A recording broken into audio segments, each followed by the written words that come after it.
সাগরে মাছ ধরা জাহাজ নামাচ্ছে উপর থেকে।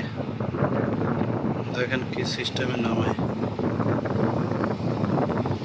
এইভাবে জাহাজের নিচে বেলুন দিয়ে তারপরে আস্তে আস্তে নামায়। এই জাহাজটি বানাতে কয়েক লক্ষ ডলার খরচ হয়েছে।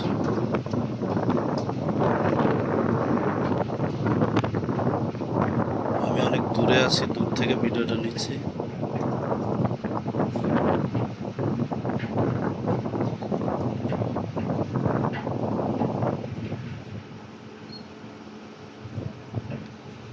এটা হচ্ছে মালদ্বীপের তিনাদু আইল্যান্ড। এই জায়গায় বিভিন্ন রকম জাহাজ তৈরি করে,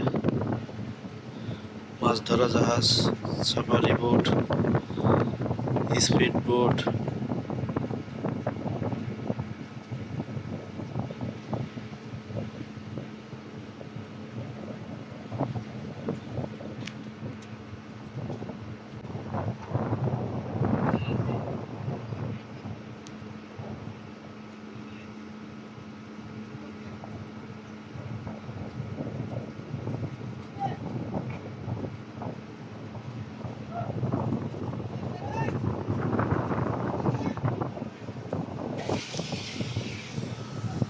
আর এটা হচ্ছে আমি যে জাহাজে চাকরি করি, সেটা আমরা মালদ্বীপের রাজধানী থেকে সৌরবিদ্যুতের